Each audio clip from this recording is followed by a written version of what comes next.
Greetings and welcome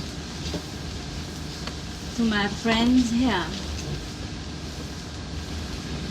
Blessings for every one of you.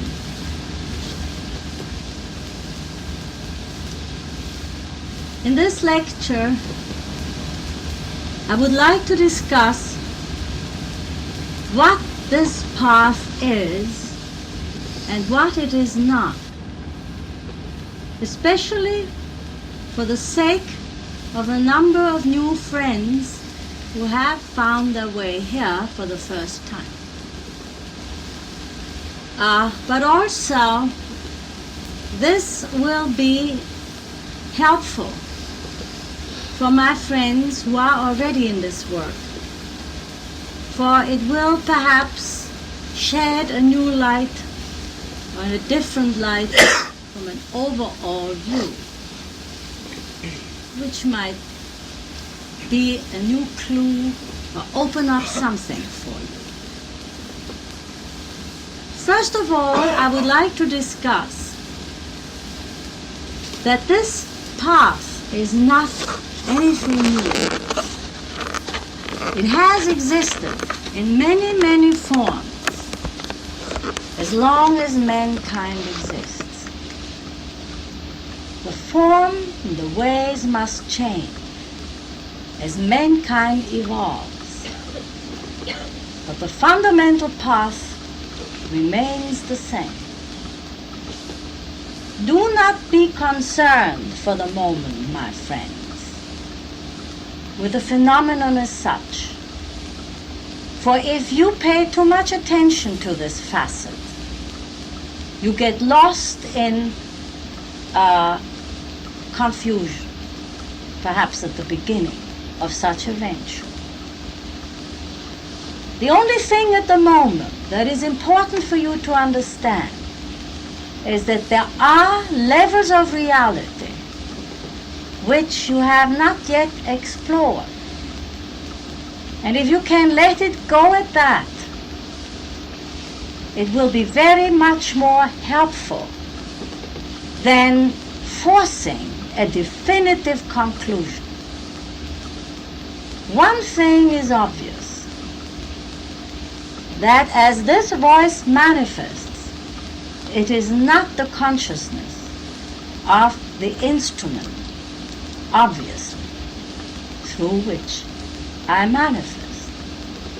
But if you can let it go at that, and perhaps furthermore, take as in consideration the possibility that every human personality has a depth of which he or she may as yet be unaware. And this brings us right to the whole question of what this path is. Let us begin by what it is not. It is not a psychotherapy, although aspects of this pathwork certainly perforce must deal with and eventually eliminate the problems and confusions and negativities that exist within the human psyche. Nevertheless, its aim or approach cannot be and should not be compared with psychotherapy. Nor is this path a forceful endeavor to reach spiritual consciousness, for this would defeat the very purpose. If you grab for something in order to alleviate your present confusions and pain, again you would miss the mark. Now, if you can start off with these followings, with these 3 points, not paying attention to the phenomenon and nevertheless making room for levels of reality which you do not understand or know about, yet. 2, it is not psychotherapy. The aim of this path is not to cure you of a mental or emotional illness. And number 3, the path is not to attain a spiritual consciousness per se in order to forget your sadness, your pain, your difficulties. Now let us turn in a more direct manner to what this path is. Every human being, consciously or unconsciously, senses an inner longing for more than just emotional fulfillment or creative fulfillment, although these are, of course, aspects of the larger, deeper, more essential longing. If we would try to put the meaning of this longing into concise words, perhaps the most accurate description would be the feeling or sensing that another more fulfilling state of consciousness and capacity to experience life must exist.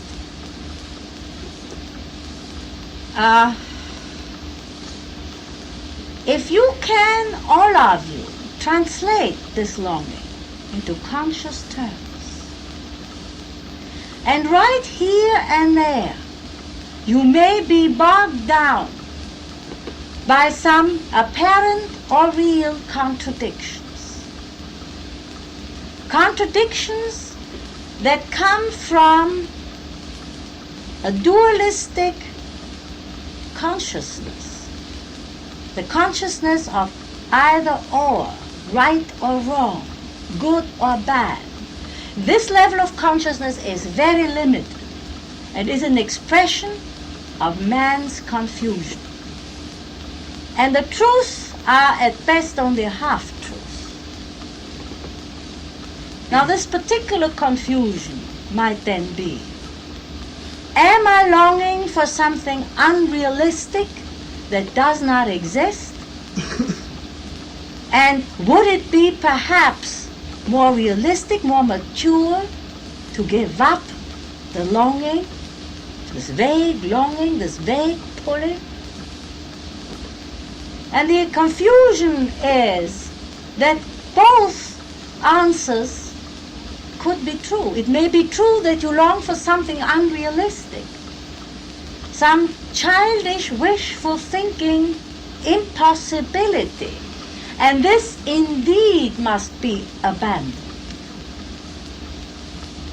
Yet it is also true that the longing exists for something very realized. Now let us here make the distinction. How can we find clarity of what is real and what is false in this question?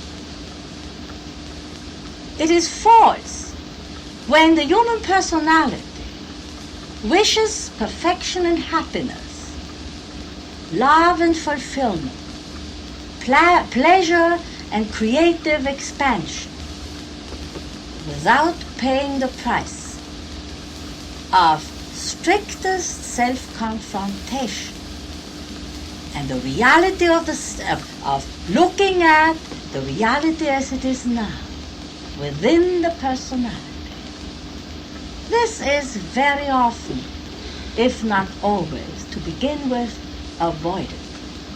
And the wishful thinking comes in that the longing you sense, you translate into impossible or impossible terms. You play with fantasies, with magic, where something magical is to occur usually by the intercession of some powerful figure who loves and cherishes you. if only you are a good and obedient person who obeys this authority. This is unrealistic, and such an aim must indeed be abandoned. But with the abandonment of this aim, is it really true that you must also abandon the longing itself that you all feel? The sense that your life could be much more? That there is a state in which you live without painful, tortured confusions, where you function from a level of inner resiliency and contentment and security, where you are capable of deep feelings and expressions of them, where you are capable of meeting life and increasingly finding life a joyful challenge, even the problems, where you will not wish that all problems outside of you disappear because they are the salt of your life and are in a sense as pleasurable than the pleasures you also are entitled to? No, my friends, this state need not be given up as unrealistic. This state exists already as a potentiality within yourself. It is not something that can be given on to you by others, nor is it something you can even acquire through learning or through effort in a direct sense of the word.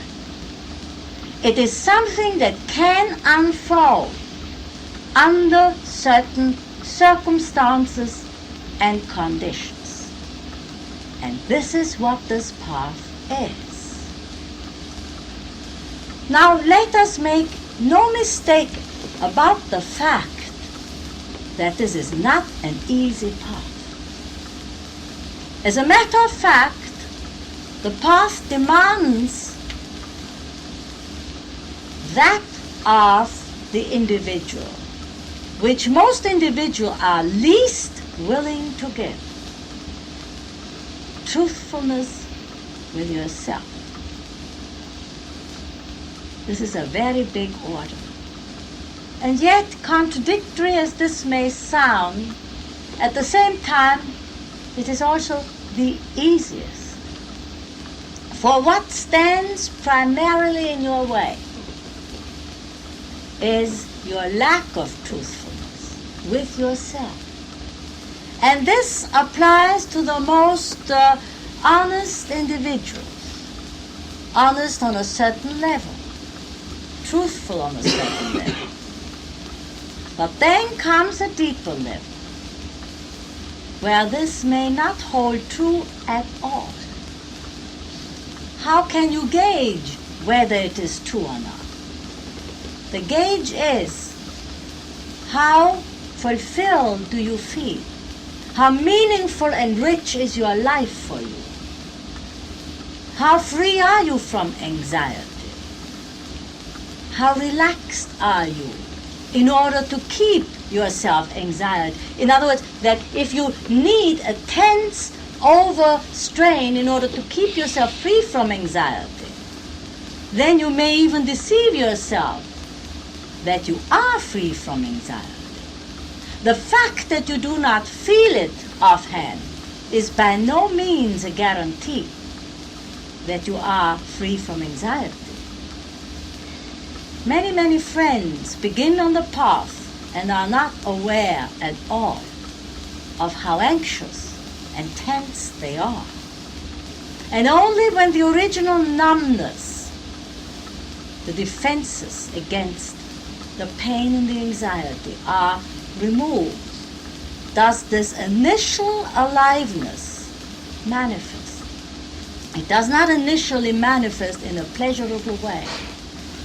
And if you expect it to do so, you better not start on this path. If you expect something realistic, you have a wonderful chance, a wonderful, realistic hope can unfold in you little by little, that you will indeed reach a state of maximum fulfillment, pleasure, security, and creativity.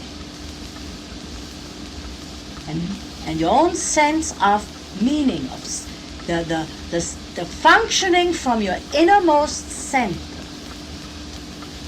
which is a very, very different experience from the dependency on what happens around you, outwardly, from the appreciation, the approval, the success outwardly, the love given you from outside. As long as you depend on that, you do not function from your center.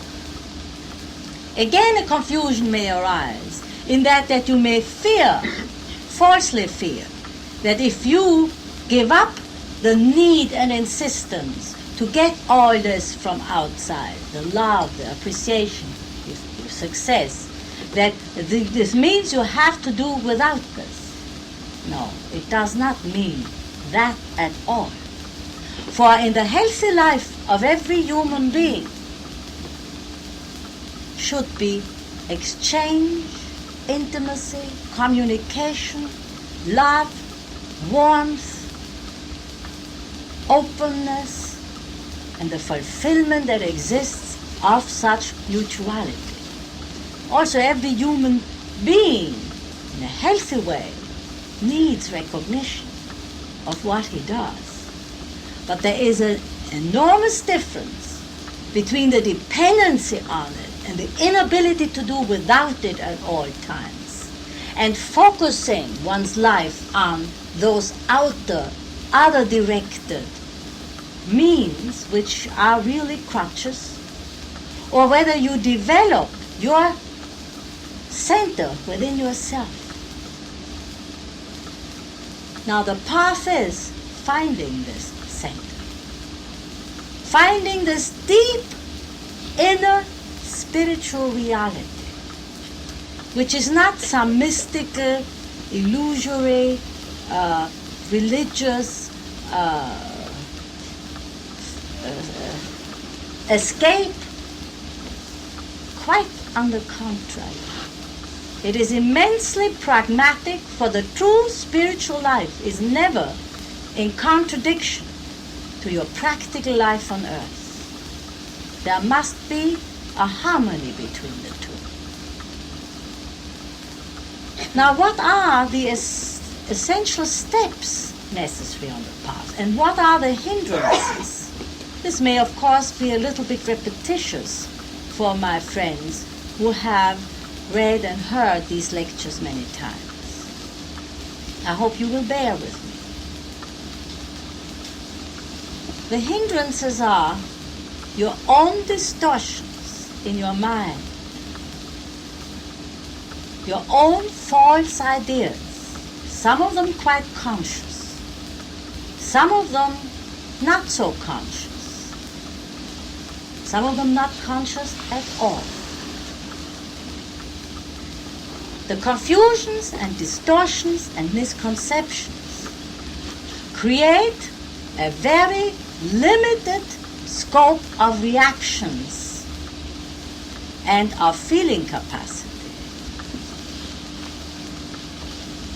Now, since all feelings are energy, just as all thoughts are energy, creative energy, if you have a false thought with which you indoctrinate yourself, consciously or unconsciously, you must, by necessity, create negative feelings, feelings of fear, feelings of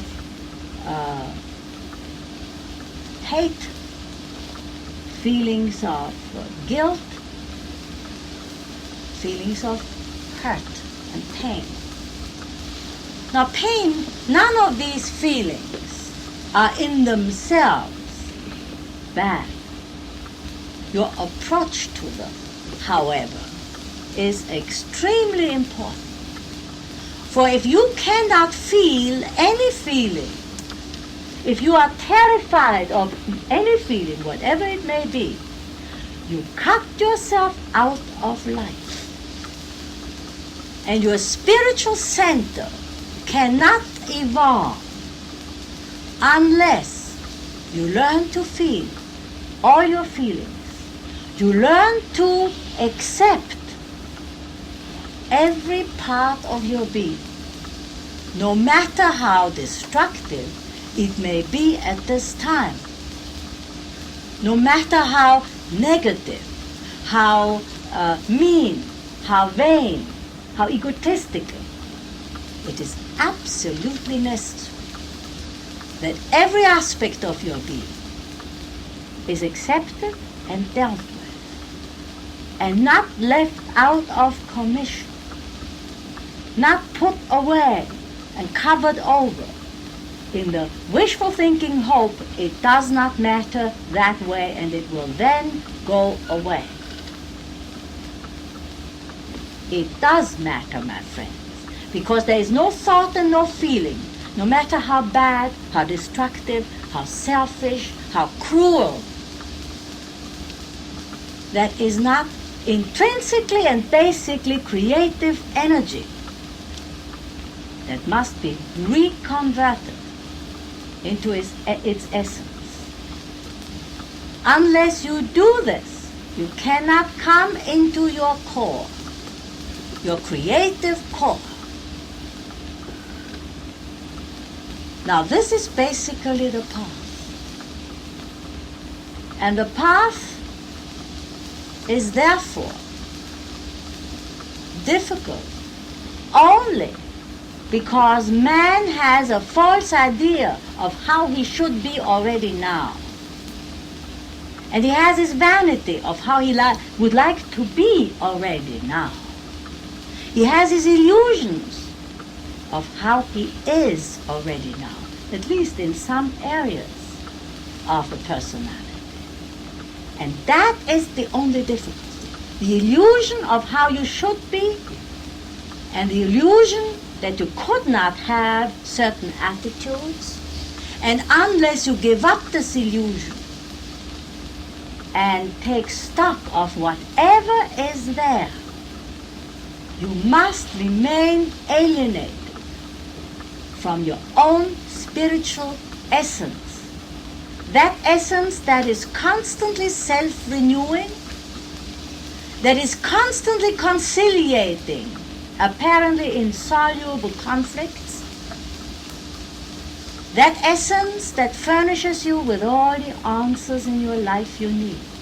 It is your God center. For you are an expression of all that exists, the all consciousness. And if you remain disconnected from this because you are too afraid to give up your little vanity, your longing can never, never be fulfilled, no matter what is being promised you. There is no panacea. There are no practices, no matter how long you may sit in meditation and concentrate on whatever. All this can only at best be helpful tools to open you up to yourself as you are now. For unless you take that now in its naked way, with all its ugliness that may exist, as well as your already existing beauty, you cannot discover that beauty in you of which you are not yet conscious, but which you long for to connect with and to realize and to express. That is the path, my friends.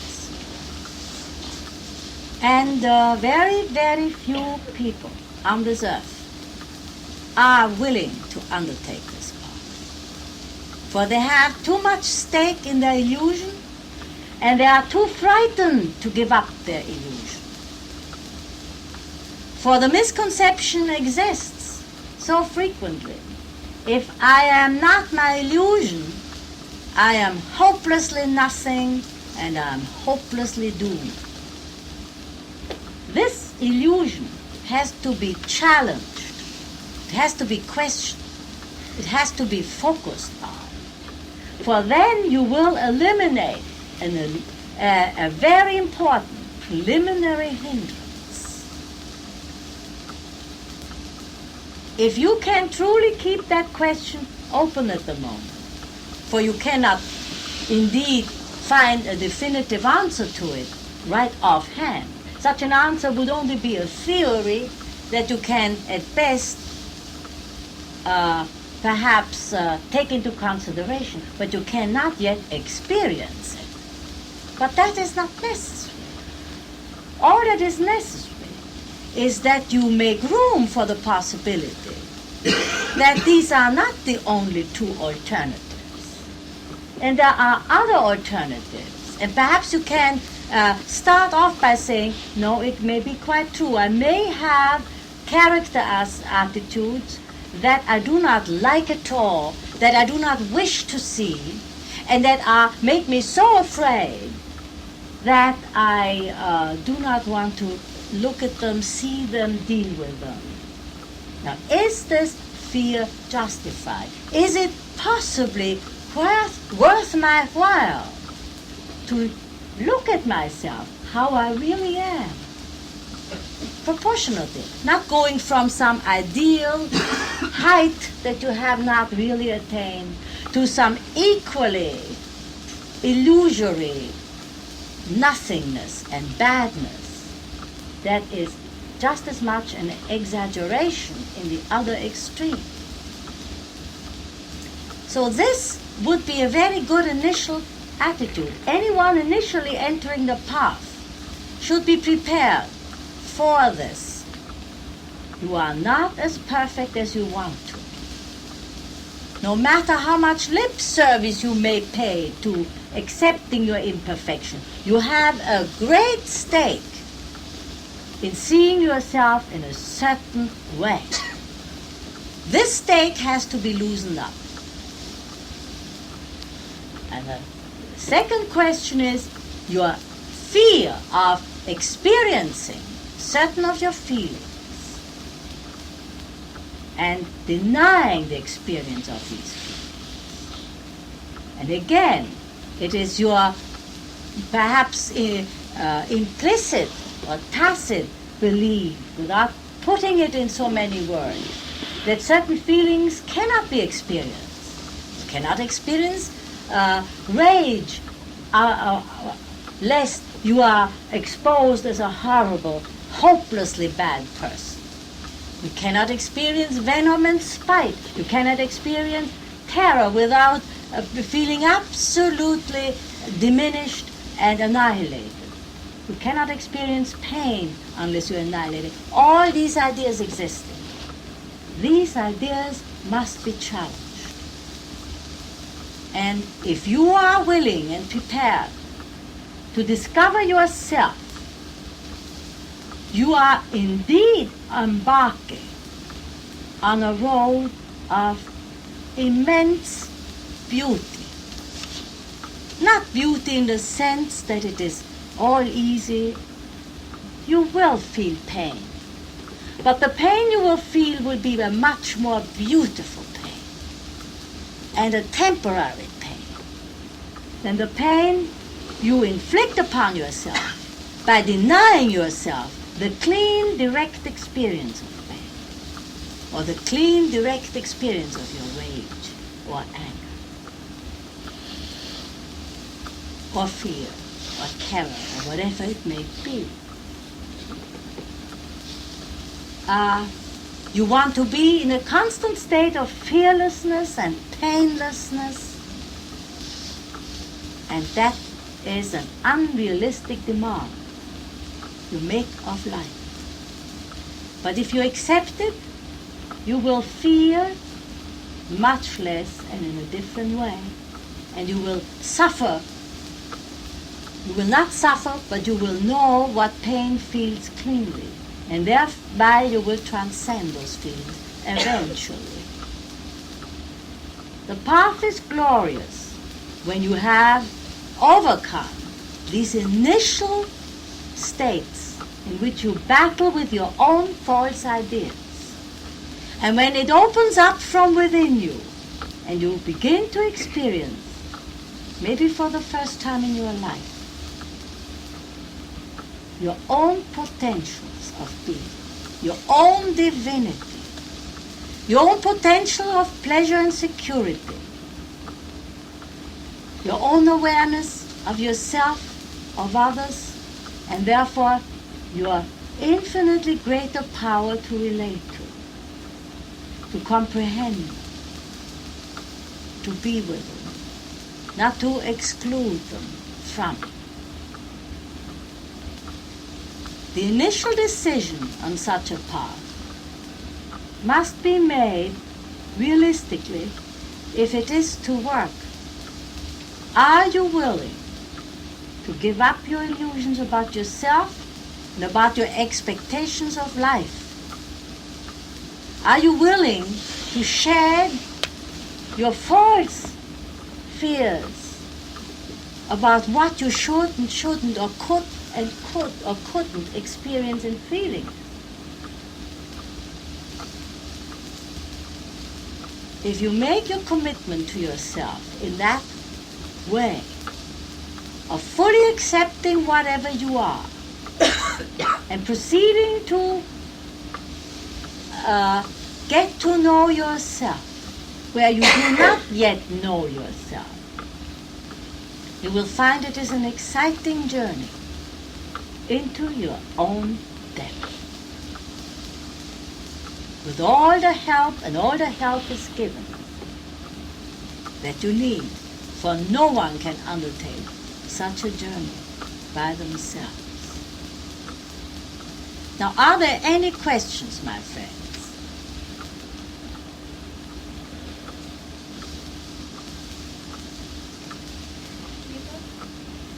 Yes, ask. I have a question. Kind of a concern, I guess. I come here to the group every week, and yet I feel a stranger here. I feel distant and apart. And I guess what I really need, I need your help tonight. I really have been wanting to participate more, but it's hard. And I use the excuse that I haven't made an economic commitment to the group to participate. And somehow I'm turning it against myself, and I'm getting sick. And I've been very despondent and depressed and kind of demoralized the past few days. And I keep using the excuses that I don't have any money to seek help or therapy or whatever. And yet I'm sure that it's something more. And yet I'm very confused. I would say in the first place, it is not the economic commitment that is the initial point at all.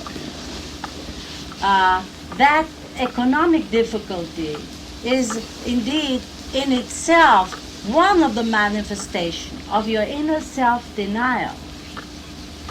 The commitment is much rather, the lack of commitment is much rather a lack of commitment to your own potentials, to your own possibilities, and a fear that the solution cannot be found within yourself, the fear of yourself, the fear of your own inner emptiness, the fear that you are nothing.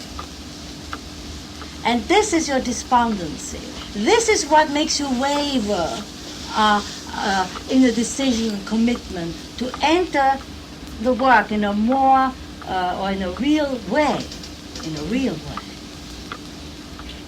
And you do not even wish to completely face the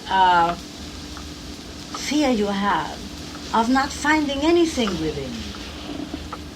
Are you ever aware of such reactions? I've just been I've been very afraid lately. I guess it's because I've been feeling a lot of pain in my stomach. And I'm afraid. You could find so much help if you make the step. But it is you who must make the step. It is you who must extend yourself. And you have made one step right now by asking, and that is good. Other steps will possibly follow. You have the courage. There is another world within you, beyond the fears, beyond the pain, beyond the terror, beyond the darkness that seems to envelop you. But what you need is sharing in detail, in real opening up your whole being, everything, opening up, letting another person in and help you so that you can find your own being, which exists. But the sadness in you is that you do not know it yet. It is so near. It is right here in you now. And if perhaps after I speak to you, you can become quiet inside and send a thought into your whole inner being. If there's indeed a greater power within me that can guide me into the steps that are best for me, I want to open my consciousness, my perception, my inner ear to this guidance from within me. If you can make the commitment to your own innate wisdom and creative power, loving creative power, it will guide you and give you the courage to make a further step toward letting people help you. This is my answer. What are the ways in which the self-confrontation is accomplished? These are the ways of the pathwork. And you do not need me to answer this. Maybe you can, in the discussion afterwards, ask the friends here to discuss this with you, if you have not had information about this yet. You said at the beginning that the pathwork is not, I forget the exact wording, but it's spiritual, toward the spiritual goal per se. No. A spiritual goal per se. Can you... I mean by this that if anyone starts a pathwork, this pathwork, for example, with the idea, I must attain spiritual enlightenment, it would lead into erroneous dead-end streets, not into the real path. For the grabbing urgency that some people have for attaining spiritual enlightenment is in itself often tinged with their fear of their own illusions and their own negativities, which they do not wish to face. Now, of course, the spiritual core is the ultimate aim, your own inner core. But what I mean to say is this core can only be reached when you have the courage of looking what and how you are now in areas you choose to look away from. That is the aim at the moment, in order to then realize the ultimate aim. But if the ultimate aim is focused on while bypassing the immediate presence of those layers of your consciousness that you do not like, then it becomes an escape that is unhealthy. This is what I mean.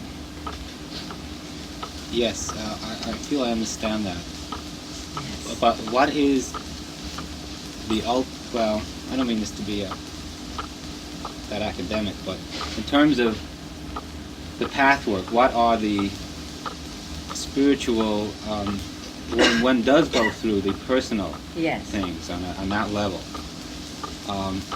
what are the goals of the spiritual What are the what? development? What are the goals of the spiritual development once one goes the development through the When you personal find self? your innermost center and you function from that center, your ego consciousness is not eliminated. It is integrated with your central spiritual core. And in this integration, a new state of being exists. And in this state of being, the greater life lives through you. Your living becomes spontaneous and very harmonious. It is like a flow in which you go through your tasks in a very creative, joyful way, and where you are constantly connected with a deep inner wisdom of the spiritual consciousness. And in that way, you fulfill your task in this life. Whatever that task may be, the task is primarily your own purification.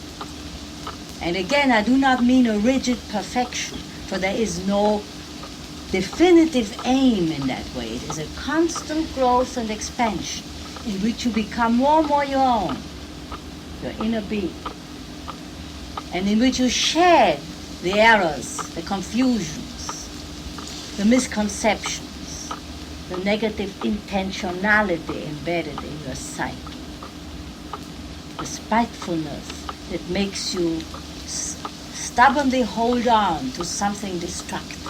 All of this gives way, where you can trust life, where you know it is trustworthy. Now this is of course a very gradual process, and it unfolds gradually. But this is the aim, where your spiritual consciousness integrates with the outer ego consciousness, where they become one, and where therefore your life assumes an intensely meaningful, creative, and fulfilling character. I want to ask the following question. You said that the path is as old as humanity. Could you comment upon the elements of the path in some of the major cultures that humanity has gone through? You mean the elements in whether they were similar to this particular Yes, process yes, or not? yes. All right. I would say that to a certain extent, the basic ideas and aims were, of course, the same. But the procedure, sometimes in some cultures, in some ways, certain similarities, and yet there were also other aspects in all these different eras where the approach and the methods were different and had to be different. Now let me give you an example. And there could be hundreds of other examples, but I will just choose one example. In the Middle Ages, where people were in a very, or before the Middle Ages, when people were very much still in a state where their cruelty, where they wanted to express their cruelty in an acting out way. They wanted to justify cruelty, human beings. Now, at that period, in this era, the Pathwork had to use different approaches. Mankind at that time would not have been capable of separating the ego consciousness from the cruelty. Now you are capable, on this particular approach you use, to see and observe and admit your own cruelty without actually acting it out. Therefore, the pathways of this era had to be concerned with providing God consciousness that mankind at this time could perhaps conceive of only outside himself, because he was still too materially oriented.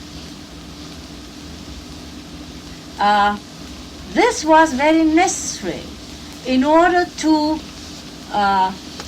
not give in to the cruel impulses. Today,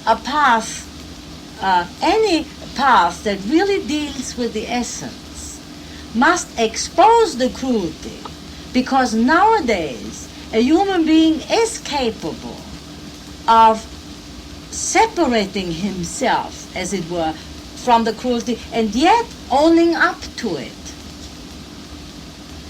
In former times, he would make the cruelty another entity. The devil would possess him, for example. And in that way, he would not assume responsibility for his cruel impulses. Nowadays, mankind is ready to assume responsibility. Very few people do. But essentially, a human being is capable of doing this. Another example is that today one of the hindrances in human beings is to own up to his spiritual nature. His pride stands in the way. Not only his pride, the ego pride, that the little ego wants to be so powerful. There's also another kind of pride. It is not supposed to be scientific, and what will other people say?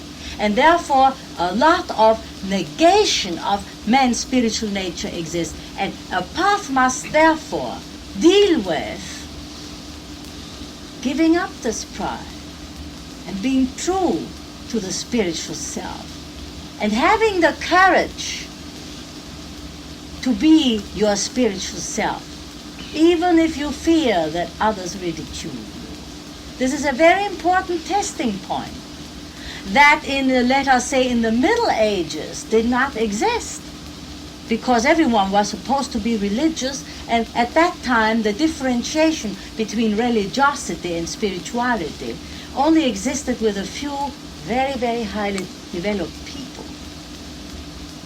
But it was not as possible in an overall way as it is today.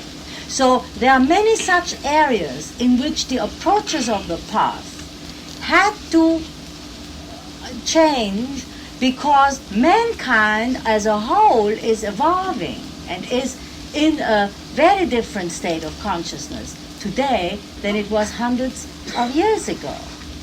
On the other hand, there always were isolated few who were spiritually much higher developed. And these were very secret societies. And their path was very similar to the path such as you take. To a certain extent, this is also true today, that such a path could not be for the general masses. However, there are many, many more people capable of taking it, if only they want to truly be honest and truthful and open and courageous and humble. and want to assume responsibility for themselves. Many more people are capable of this.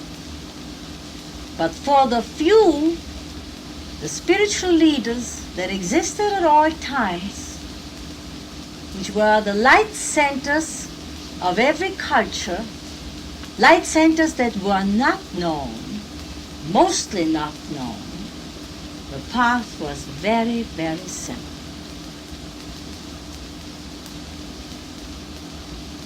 You said before that it is not psychotherapy.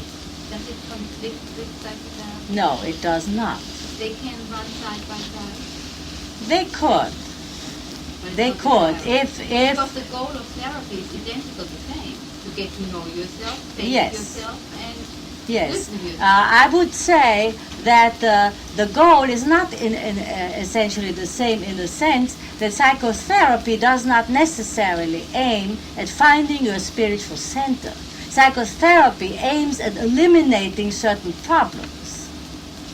But that does not matter. It is not a contradiction at any under any circumstances. The only thing would be that if a person happens to be in a psychotherapy, it would be very necessary that the therapist who helps such a person is in agreement and with this pathway and is aware of you following it and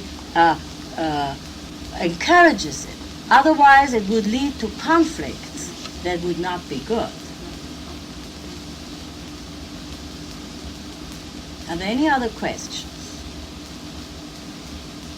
Do you feel at this time that in part the reason for there being more beings ready to confront their inner self is any connection to the Aquarian age?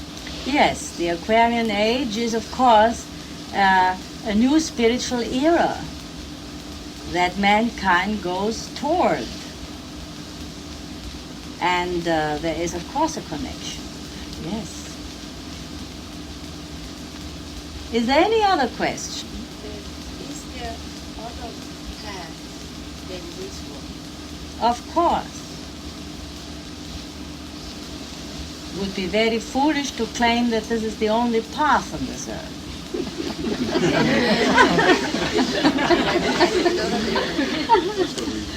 And it is this.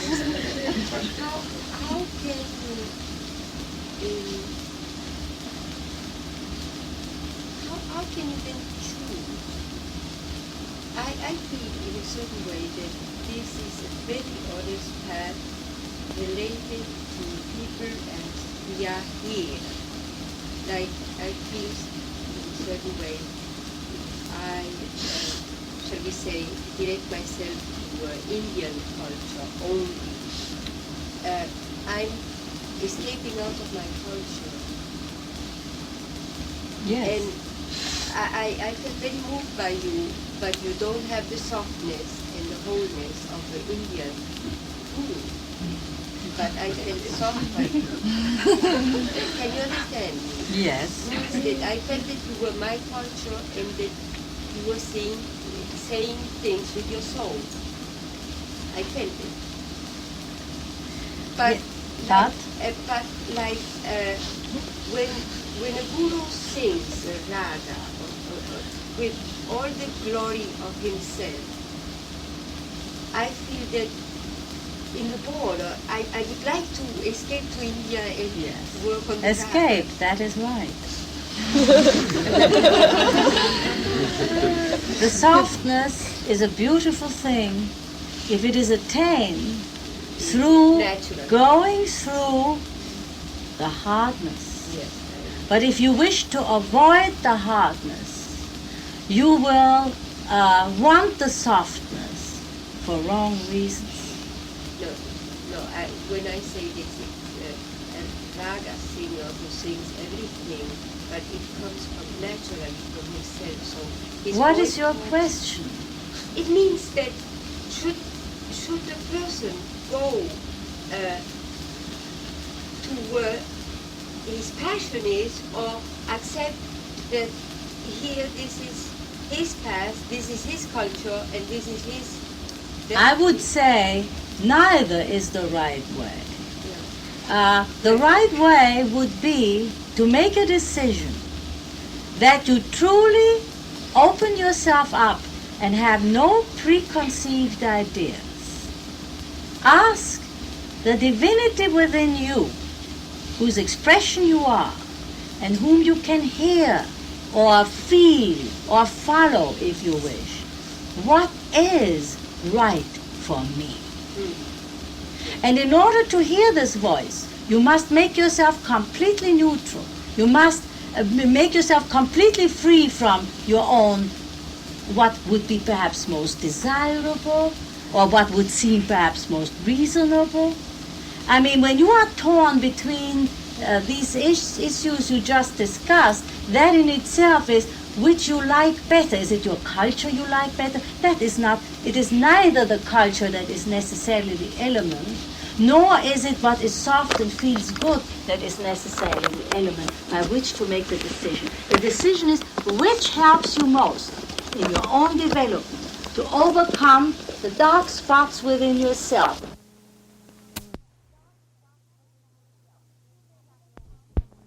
Right? You may not know it immediately, for such knowledge may come also only after struggle, and such struggle is healthy, is good. It is in itself a means toward self-confrontation. It is in itself affords you the opportunity to question yourself about your motives for liking this and disliking that, and on the other hand, being drawn to here or being drawn to there. And what are really the motives? And what are really the criteria by which your own development can profit most? This is my answer. I have a question. Yes. I've been on the path for about a year, and I feel very committed to it. But I find myself tonight, and I have found at other lectures that I pull my attention away from what you're saying, and I distract myself and I tune out. I wonder if you can help me understand. That is very, very common. It is very frequent, and it does not happen only with people who are here only for a year. You may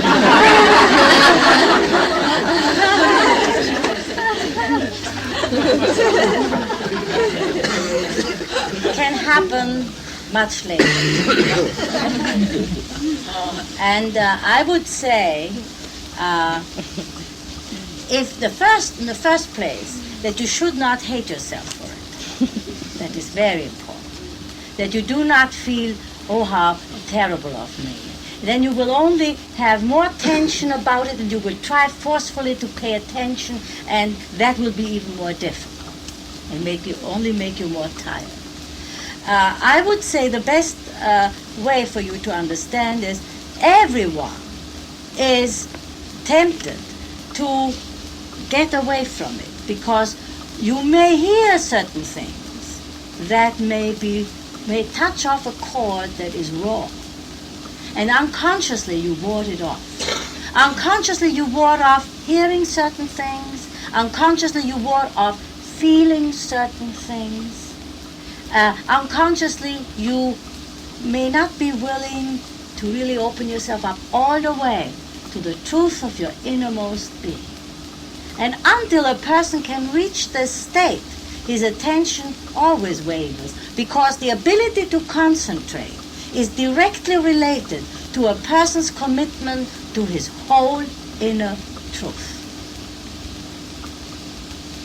And this commitment to your whole inner being, of course, cannot come from one day to another. It may take years. It may come much faster. If you truly meditate that you would want to do this, that you want guidance for the commitment to your whole inner being, that too will help. That is my answer. All right, my friends. I will withdraw manifesting through this instrument. This does not mean that a great spiritual power and presence of many beings, powerful beings, protects this path. Now this may seem incomprehensible to many, yet it is a reality, my friends. It is a reality. There is a world, a whole world, many worlds, beyond the world you know and touch and see. And only as you explore yourself and go into your core will you meet this world.